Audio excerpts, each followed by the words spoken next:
Hey, this is Owen. If you're comfortable, leave your first name and state at the sound of the tiny truck backing up. Guy from Illinois. I find it interesting and disgusting how many on the right and the Christian nationalists, they accuse teachers, people getting teachers, as infiltrating and indoctrinating kids and grooming them. But meanwhile, they ignore the fact of how many right-wing and thugs and gang members and members of the militia groups are in law enforcement. But that's okay. We back the blue where we criticize the teachers. It's just disgusting.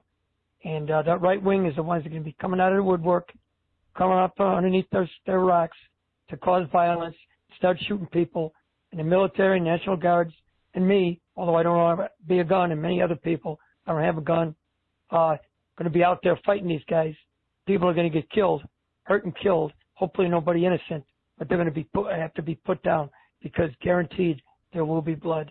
Yeah, it's an interesting point that you're making. So here's the premise, basically. The right is trying to start a civil war right now. I am of the opinion that a civil war is not going to start. To actually start a civil war, for this to actually happen, there'd have to be some kind of an organized movement, a militia that was trained and ordered directly by somebody in a position of authority, like Donald Trump.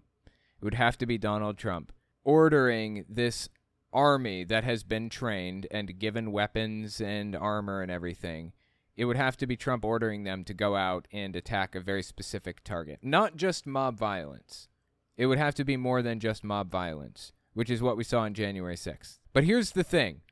What we're seeing, I don't think we're going to see a new civil war like that. I think what's going to happen is exactly what is happening right now. There isn't going to be a civil war anytime in the near future. What we're going to see is an increase in terror cells appearing out of the woodwork. Libs of TikTok is an example. Stochastic terrorist cell or direction, basically. Libs of TikTok, if you're unfamiliar, is a Twitter account that pulls videos of people on the left saying things and twists it around to be something that it's not, making them out to be groomers and all of that other stuff, doxes their names, numbers, addresses, places of work, and unleashes an army of extremists and terrorists on them. People have had to move because of what Libs of TikTok has done. They've had to hide. They've had to move to hotel rooms. They've lost their jobs and had to flee across the country. I had to do that, not because of Libs of TikTok, but because a teacher was talking about how she doesn't agree with being trans or gay, quote unquote, in health class, was saying this. Was saying that you can't be moral unless you're a Christian. That's illegal. I turned her in, and they literally attacked me, threatened to burn down my house and everything. Kiwi Farms, another great example. A website that only exists to gather people into a group and attack other people, to terrorize them, to stalk them, to dox them, to harass them. That is the only point of its existence. That is what it is all about. And they're doing it under the guise of, oh, haha, these people are so ridiculous, it's funny to watch. When in the process, you have extremists mobilizing and attacking these people, spreading their phone numbers out, spreading the phone number of their work or whatever. This happened to Boston Children's Hospital too, didn't it, recently? Matt Walsh, is that his name? He targeted Boston Children's Hospital because they do trans surgeries.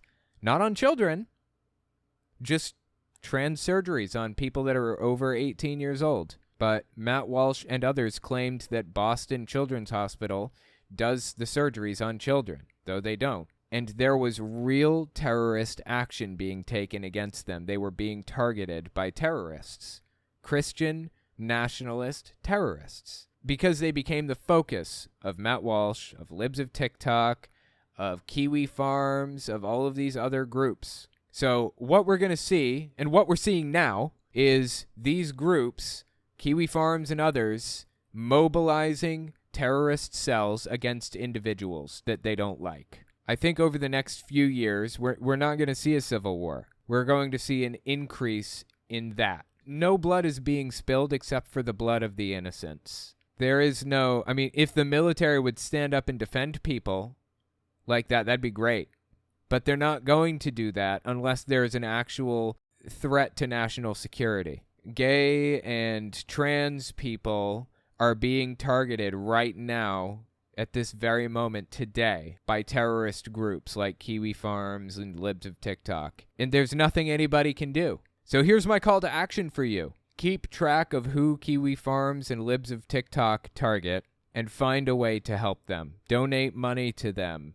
Message them and express your support. Whatever you can do, do something for them. Because I promise you, it's not easy to be attacked like that. You don't really fully understand what it's like until you're in it. It's not fun. So we're going to see an increase of that, and we need to stand up for people and help them when it happens. We need to. I thought before KF was shut down, membership was invite only. Kiwi Farms? Was it? I didn't know. I hadn't heard. I don't know if that's the case, but either way, it's dangerous, and it's just a terrorist node. They may either integrate with another group or go underground, probably start a Tor site. Yeah, talking about Kiwi Farms and how they're going to get around being banned from the registrar, the domain registrar, yeah. I think you're probably right. These terrorist cells will continue to exist, but we have to shut them down to the best of our ability and remove them from society. They have no place in society, period. Terrorist cells have no reason to exist, should not exist. Should not be allowed to gather like that on a website and use our services and stuff. It's just wrong.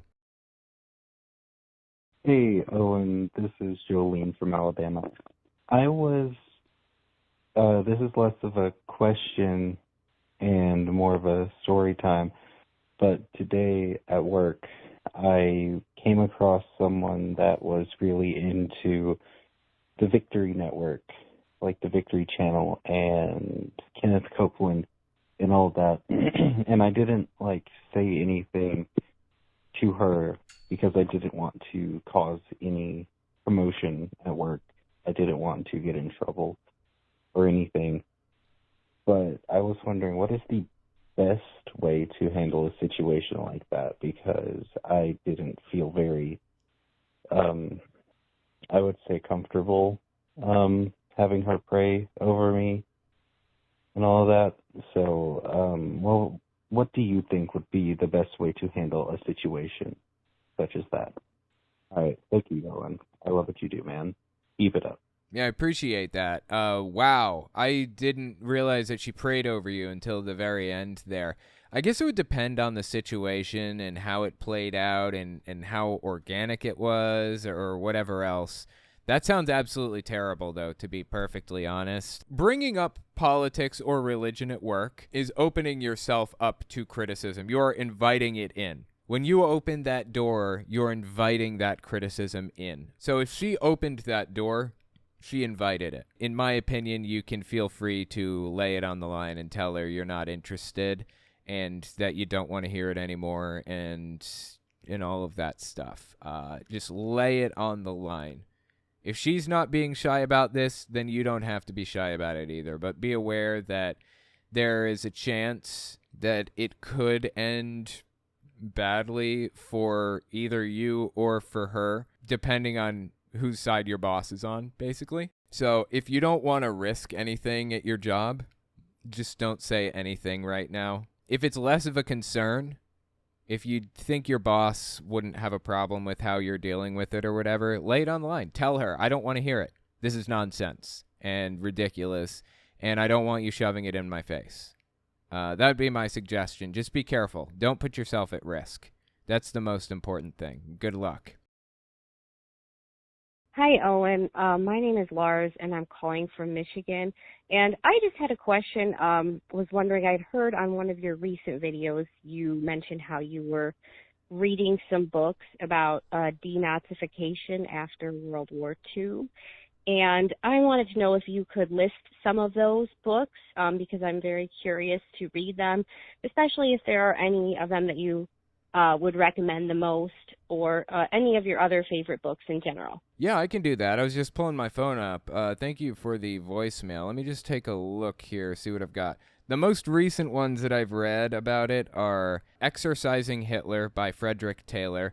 I'm not as much of a fan of that one. I feel like it didn't really stick to the point that I was looking for, but it was okay. Ordinary Men by Christopher Browning was really interesting. It was very much about how people got from A to B. How did we get from a situation where they're just a normal populace and all of a sudden, seemingly overnight, really over the course of 10, 20 years, like half the population was radicalized and ready to attack? Like, how did we get to that point as a society? It's nuts. A really interesting story. Influence by Robert Cialdini. I haven't read that one recently, but it's really good too. Oh my God, is that good. That's not about denazification. That's just about psychology. Incognito by David Eagleman. Another one really interesting about psychology. The Storm is Upon Us by Mike Rothschild. That one is about QAnon and how it got its start and where it is now and everything. Fascinating stuff, dude. Fascinating stuff. And I'll give you one more that I read recently. When Prophecy Fails by Leon Festinger. Or Festinger. It's basically, it was written in 1954 or something, and it was about a UFO cult. And he used them as a case study and invented the term cognitive dissonance. This guy, the writer, did in this book, and explained what it is and how people work through it and stuff. Fascinating read. You should give that one a read too if you're interested. Love that stuff to death. So anyway, thank you for the voicemail. Hey, it's Oliver again. I love your stuff, Owen, but I feel like you miss a lot of nuance. Like, I think about stuff I've heard in your other videos, and I'm still watching the one with Bounty Hunter dog guy. Yeah, I did a video on Dog the Bounty Hunter. He was on an episode of Flashpoint a while back, and I was going through it and breaking it down and talking about the whole thing. That's what this caller is referring to. It's on my Unfiltered channel. I'm just like, he was crying because, like, this means a lot to him. Yeah, the guy started crying. Dog the Bounty Hunter did. Now, here's the thing about Dog the Bounty Hunter crying, and Greg Locke crying, and all these other pastors crying. I have no problem with crying. The idea that crying is wrong, that's toxic masculinity. It's damaging to men to call out crying for crying's sake. But that's the thing. I'm not calling people out just for crying. I'm calling out Dog the Bounty Hunter and Greg Locke for being so emotionally invested in something so deeply ridiculous in the first place. It's not about the fact that they're crying. It's about the fact that they're crying because they love Jesus so much. If they just hate gay people enough, then Jesus will love them even more. It's ridiculous. Talking about the fact that they're crying is basically me mocking them for doing so. Not because crying is bad. It's not. It's because they hate gay people and are looking for excuses to hate gay people and are crying over the fact that they love Jesus so much. Their excuse to hate gay people. That's why I mock them over that. And a lot of people cry about a lot of things. And you said that there's nothing wrong with crying. But also, they were talking about the dance contest, and you said you didn't understand, and I'm like... Yeah, I don't know what that's referring to, dance contest, but go on. They thought it was funny because people say that white guys can't dance. I don't know. Sorry. I just sometimes feel like, oh my gosh, you do not know the points to this. And I don't know. Yeah, sometimes I don't get the points behind this stuff. And the reason for that is, so I'm watching 3 to 4 hours worth of videos all day, every day on Twitch and my Unfiltered channel. And on occasion, I'm not getting the point that they're trying to get across because I'm not giving it that much thought. It's not worth that much thought to me. They're jumping through these ridiculous hoops to justify their obscene and grotesque beliefs through Bible verses and stuff, I don't care. I really don't care what ridiculous, grotesque justifications they're using to arrive at certain conclusions sometimes. And after 4 hours of listening to them justify hating gay people or erasing civil liberties, erasing Title IX sex discrimination and stuff, after 4 hours of that, I pretty much give up on these people at a certain point. It's not that I'm worn out on listening to them. I'm deeply fascinated by it. It's not that I'm sick of listening to it. I could sit there and do it all day, every day. It's that I don't give a shit what BS excuse they have to offer for their ridiculous, grotesque beliefs. I am fed up to hear with the nonsense they're spewing, and I have this much left in me to try to interpret their ridiculous positions. So sometimes I just stop giving a shit about getting the weird, twisty, turny justification they have. That's why sometimes I don't really understand what they're getting at. But anyway, it may be time for you to find another channel. I want you to stay, but it sounds like you may be getting tired of listening to me, and that's really okay. I'm really okay with that. It's fine. I would love it if you stayed and watched more stuff, but if you're getting upset with me or whatever, then it's okay. You really don't have to stay if you don't want to. But anyway, thank you for the voicemail. Hey, Owen. This is Patrick from British Columbia. Just a couple of questions about you, about Jehovah's Witnesses. I'm curious if there's anything unique about shopping habits. Like, are there stores that are generally avoided or frequented? And then same question with restaurants. Like, are they frequented? Are they avoided? And do witnesses generally tip?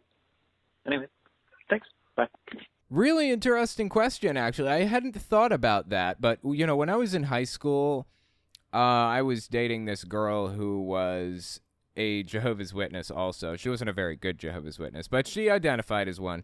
And she worked at Chick-fil-A for a while. And I thought that was kind of interesting because Chick-fil-A is notoriously known for being ultra-religious and part of Christendom and has political beliefs and all this other stuff. I don't think Jehovah's Witnesses pay any attention to it. I don't. I shopped at Hobby Lobby when I was a little kid, and Jehovah's Witnesses didn't seem to have any problem with it. It probably varies from congregation to congregation at least a little bit, but yeah, I don't think Jehovah's Witnesses really have any say on where you shop or whatever else. As long as it's not a yard sale, because you might be picking something up that has a demon attached to it. Only the yard sales of other Jehovah's Witnesses, pretty much. Be very careful what you get from yard sales. And as long as it's not like a store that sells demonic stuff or witchcraft stuff. Like if there's a Ouija board for sale, you can't be in that area. You can't purchase anything near it or from that store or whatever else. They're a little persnickety about it, but by and large, I think it's all superstition-based rather than doctrine-based. So anyway, that was a really interesting question at any rate. I appreciate the voicemail. Where were you on this day on 9/11? When 9/11 took place, I was in school. I was in 7th grade, and they came on the intercom. I was in language class. They came on the intercom and said, "Everybody please tune your TVs to channel 11. There's something important happening." And my teacher was like, "Oh, we'll get it later. We're working on something." I claimed to be sick so I could go home because I didn't feel like being at school anymore, and I went home. And when I got home, I was on my way to the parking lot to be picked up by my mom. And some kid was like, "Did you hear about the planes? It's World War III or something." So I get in the car and I go home and I'm eating ramen noodles and I'm watching the TV. And then, boom, I think another plane ran into the building on TV there. Maybe it wasn't live that I saw, but I was watching it. I was watching the whole thing play out. It's crazy. I wasn't allowed to be politically involved. I wasn't allowed to pay any attention to it or anything. So people talk about the unity in America on 9/12. They don't miss 9/11, but they do miss 9/12 and how unified we were. I didn't have that experience. because I was a Jehovah's Witness. I wasn't allowed to be politically involved at all. I have no idea what that unity felt like. The U.S. is more divided now than it's ever been in history, just about. I've never experienced the unity that came along with being, it came along with having that experience with the rest of the country. Unfortunately, I remember playing with Legos in first grade when it happened. I had built 2 Lego towers and broke them down, then heard what happened and freaked out. Oh, wow, that's crazy, man. I was 7 and they made all us 7-year-olds watch it at school too. Pretty insane. Yeah, 7th grade, so I was 11 maybe, 12?